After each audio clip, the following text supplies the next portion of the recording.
राधे कृष्णा दोस्तों। तो चलिए हम आज की कहानी को शुरू करते हैं। हमारी आज की कहानी एक सत्य वचन का फल। संत नामदेव जी एक बार रात के समय कहीं जा रहे थे कि उन्हें एक व्यक्ति मिला। वह चोर था और चोरी करने निकला था। जब संत नामदेव जी को देखकर उसने छिपने की कोशिश की तो संत नामदेव जी बोले, भाई तुम कौन हो और मुझे देखकर छिप क्यों रहे हो? उस चोर ने संत नामदेव जी को पहचान कर उन्हें प्रणाम किया और बोला, महाराज मैं चोर हूँ और चोरी करने जा रहा हूँ। संत नामदेव जी ने कहा, भाई यह धंधा छोड़ दो और कोई ऐसा काम धंधा करो जिससे तुम्हें किसी को देखकर भय न लगे और छिपना न पड़े। चोर ने कहा, महाराज मेरे पिता भी यही काम करते थे और मैं भी केवल यही काम जानता हूँ। इसके अतिरिक्त दूसरा कोई काम मैं जानता नहीं। फिर मैं पढ़ा लिखा भी नहीं हूँ और न ही मेरे पास इतना धन है कि व्यापार आदि कर सकूं। यदि मैं यह धंधा छोड़ दूं तो फिर परिवार का पालन पोषण कैसे करूँगा? उसका यह उत्तर सुनकर संत नामदेव जी कुछ पल तो मौन रहे। फिर बोले, अच्छा भाई तुम यह धंधा बेशक करो, परंतु हमारी एक बात मान लो। चोर ने कहा, आज्ञा कीजिए। संत नामदेव जी ने कहा, पहले वादा करो कि तुम हमारी बात मानोगे। चोर के वादा करने पर संत नामदेव जी बोले, आज से तुम किसी भी परिस्थिति में झूठ मत बोलना, सदा सच बोलना, तुम्हारा कल्याण होगा। यह कहकर संत नामदेव जी तो अपने रास्ते चल दिए। इधर चोर सोचने लगा कि झूठ नहीं बोलूंगा तो काम कैसे करूंगा, कैसे काम चलेगा। पर अब तो संत नामदेव जी से वादा किया है, अतः कुछ भी हो जाए अपना वादा मैं नहीं तोड़ूंगा। यह सोचकर चोर भी चोरी के इरादे से एक ओर चल दिया। कुछ दूर जाने पर उसे एक और व्यक्ति नजर आया। वह वास्तव में वहां का राजा था जो भेष बदलकर नगर का भ्रमण कर रहा था। उसने भी चोर को देख लिया। राजा ने उस चोर से धीरे से पूछा, तुम कौन हो और इस समय कहाँ जा रहे हो? चोर ने मन ही मन विचार करने लगा कि झूठ तो मुझे बोलना नहीं है, इसीलिए सच सच बता देता हूँ, जो होगा देखा जाएगा। मन में यह विचार कर उसने उत्तर दिया, मैं चोर हूँ और चोरी करने के इरादे से घर से निकला हूँ। राजा चकित हुआ कि यह कैसा चोर है जो स्वयं ही बता रहा है कि मैं चोर हूँ। उसने आश्चर्य प्रकट करते हुए कहा, क्यों हंसी करते हो? तुम अवश्य ही कोई सैनिक अथवा गुप्तचर मालूम होते हो, ऐसा? राजा ने कहा। चोर ने कहा, नहीं मैं मजाक नहीं कर रहा हूँ, मैं वास्तव में चोर ही हूँ और चोरी करना मेरा धंधा है। राजा ने कहा, चोर तो मैं भी हूँ, परंतु अभी नया नया ही हूँ, यह धंधा शुरू किया है। अच्छा हुआ तुम मुझे मिल गए, आज दोनों मिलकर चोरी करते हैं। यदि तुम्हारा ख्याल हो तो राजमहल में चोरी करें। चोर बोला, पागल हो गए हो क्या?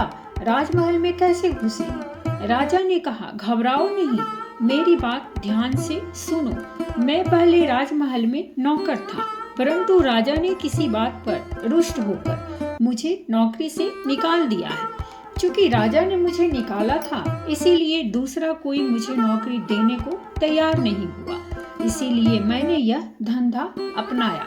मुझे राजमहल के एक एक गुप्त द्वार का पता है, चलो आज राजमहल में भाग आजमाते हैं। यह कहकर राजा उस चोर को साथ लेकर राजमहल के पिछवाड़े जा पहुंचा और गुप्त मार्ग का द्वार खोलते हुए बोला, तुम पुराने चोर हो, अंधेरे में देखने का तुम्हें अभ्यास है, इसीलिए तुम अंदर जाकर माल बटोर लाओ, मैं यही पहरा देता हूँ। चोर ने कहा, इतने बड़े महल में मुझे कैसे मालूम होगा कि माल कहाँ रखा है? राजा ने उसे खजाने का रास्ता और वहां तक पहुंचने की सब युक्ति समझा दी। चोर अंदर घुसा और खजाने के द्वार पर जा पहुंचा।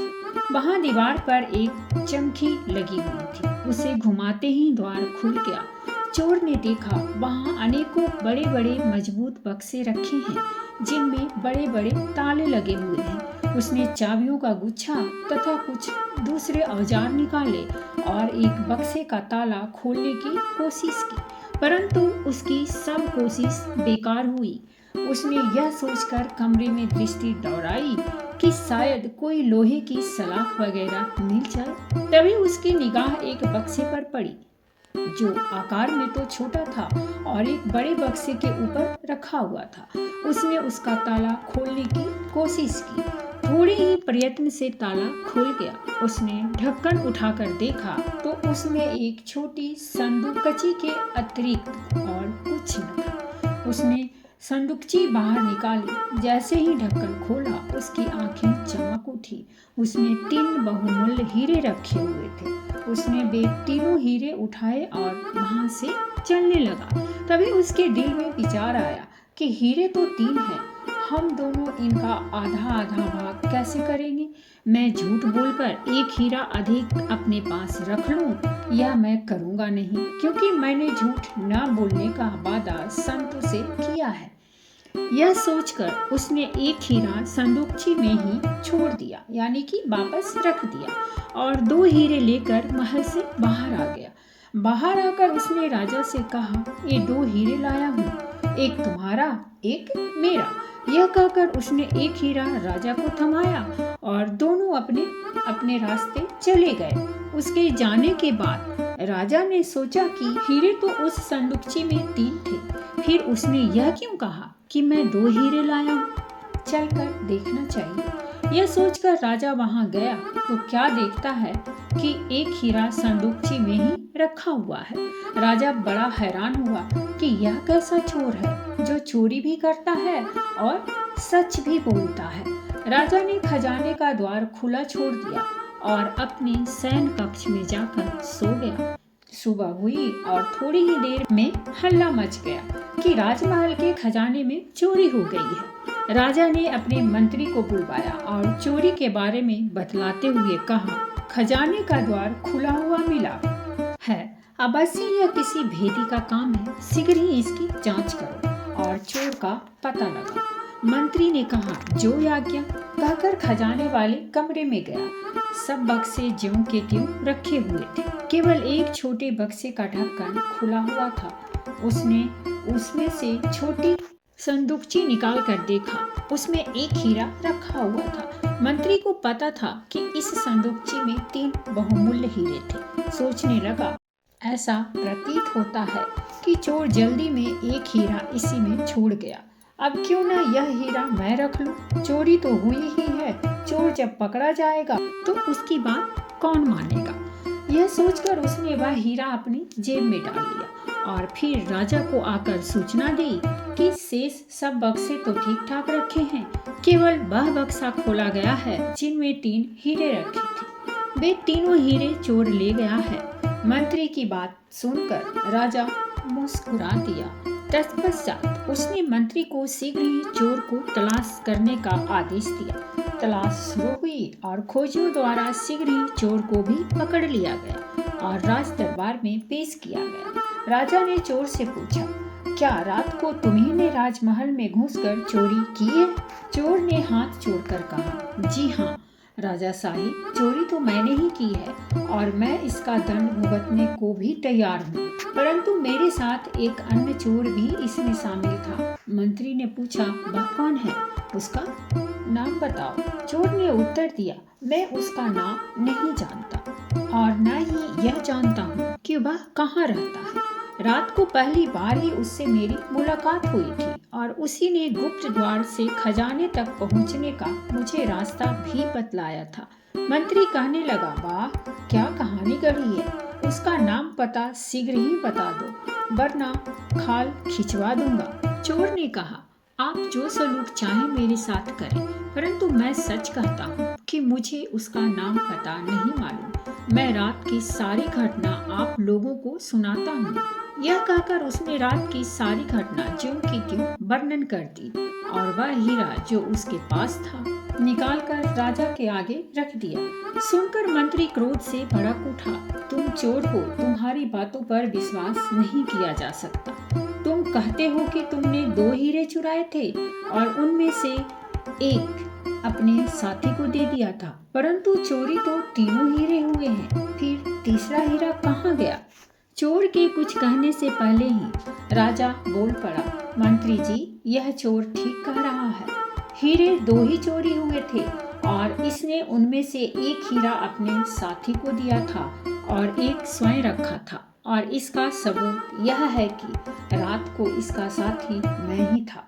मैं रात को भेष बदलकर जब नगर में घूम रहा था तब इससे मेरी मुलाकात हुई थी, और जो हीरा इसने मुझे दिया था वह यह रहा। यह कहकर राजा ने जेब से हीरा निकालकर सामने रख दिया। राज दरबार में सन्नाटा छा गया। राजा कुछ देर मौन रहा, फिर बोला, जब यह मेरा हिस्सा मुझे देकर चला गया तो मैंने खजाने में आकर इसकी जांच की कि यह झूठ बोल गया है कि सच, और मुझे वहां पहुंचकर और यह देखकर बड़ी हैरानी हुई कि तीसरा हीरा संदूकची में ही था। मंत्री जी, वह हीरा आप अपनी जेब में से निकालिए।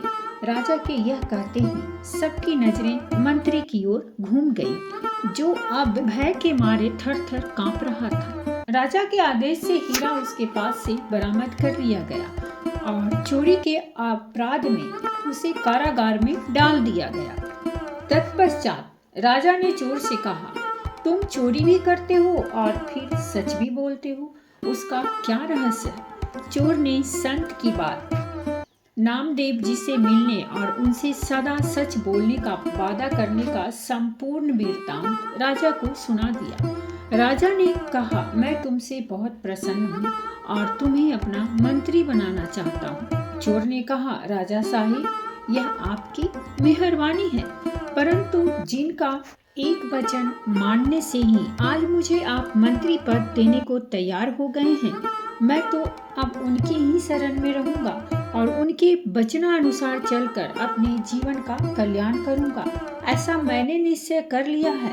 तत्पश्चात वह संत नामदेव जी की शरण में गया और उनकी संगति में सेवा और सुमिरन करके उसने परम पद की प्राप्ति की।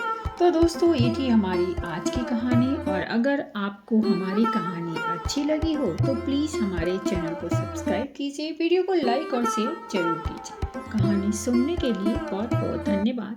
मिलते हैं हम एक नई कहानी के साथ।